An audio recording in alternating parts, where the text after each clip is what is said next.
तो आइए देखते हैं कि ईआईए को लेकर क्या मुद्दे हैं या क्या कंट्रोवर्सीज चल रही है पूरे देश भर में।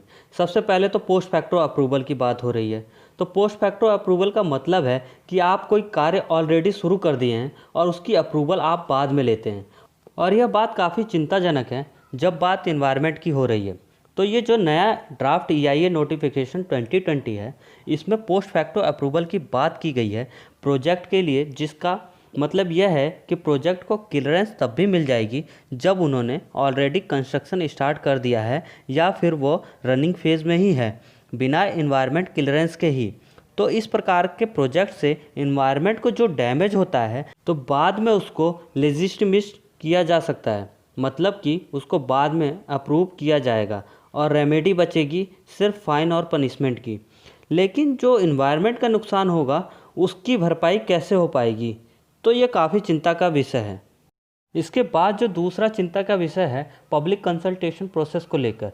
तो जो ड्राफ्ट नोटिफिकेशन है, इसमें जो पब्लिक कंसल्टेशन प्रोसेस के लिए टाइम पीरियड दिया गया था उसको 30 दिनों से 20 दिन कर दिया गया है, जिसमें पब्लिक अपने रिस्पांस सबमिट कर सकती है उन 20 दिनों में। तो इससे यह भी अटकलें लगाई जा रही हैं कि इसमें जो लोगों की भागीदारी है पूरे ईआईए प्रोसेस में वो कम हो जाएगी और जो ईआईए प्रोसेस की ट्रांसपेरेंसी है और क्रेडिबिलिटी है वो भी कहीं ना कहीं कम होगी।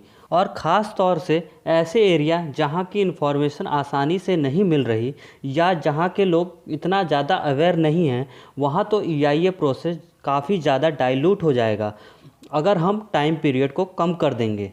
आगे हम तीसरे मुद्दे की ओर बढ़ते हैं, कॉम्प्लायंस रिपोर्ट इशू। जो 2006 की नोटिफिकेशन है जो करेंटली में ऑपरेशनल है, उसके द्वारा जो प्रोजेक्ट डेवलपर या प्रोजेक्ट प्रोपोनेंट है उनको रिपोर्ट सबमिट करनी होती है हर 6 महीने में। और इस रिपोर्ट में यह बताया जाता है कि वो कैसे अपनी एक्टिविटीज़ को पूरा कर रहा है ईआईए के द्वारा दी गई शर्तों के अनुसार या उनके अनुरूप। लेकिन जो नया ईआईए ड्राफ्ट है इसमें उन्हें छूट दी गई कि उन्हें यह रिपोर्ट साल में एक बार ही सबमिट करनी है, तो 6 मंथ से ईयरली बना दिया गया। और यह भी चिंताजनक है क्योंकि ऐसा हो सकता है कि इस पीरियड के दौरान इरिवर्सिबल इन्वायरमेंटल, सोशल या हेल्थ कॉन्सिक्वेंसेस इस प्रोजेक्ट की हों जो कि अननोटिस चली जाएँ, क्योंकि रिपोर्टिंग टाइम को ही बढ़ा दिया गया है। चौथी चिंता की बात हो सकती है बाईपासिंग ईआईए प्रोसेस। तो ड्राफ्ट नोटिफिकेशन ईआईए में यह कहा गया है कि सेंट्रल गवर्नमेंट के पास यह पावर होगी कि कुछ प्रोजेक्ट्स को स्ट्रैटेजिक घोषित कर सकती है।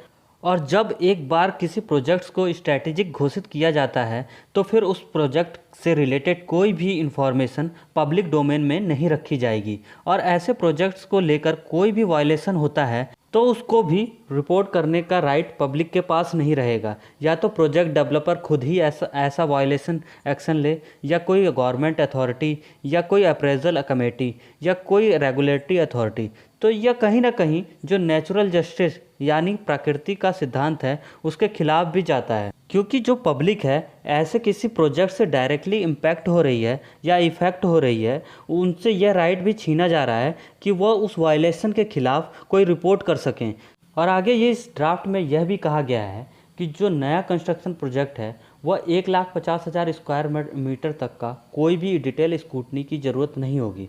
एक्सपर्ट या कमेटी को कोई भी डिटेल देने की ज़रूरत नहीं पड़ेगी। और अभी यह सीमा केवल 20,000 स्क्वायर किलोमीटर तक है। तो हमारे लिए और फ्यूचर जनरेशन के लिए यह बात भी काफ़ी चिंताजनक है। अगर आप चैनल पर नए हैं तो चैनल को सब्सक्राइब करें और कमेंट करके बताएं वीडियो कैसी लगी। अब मिलते हैं अगली वीडियो में। बाय।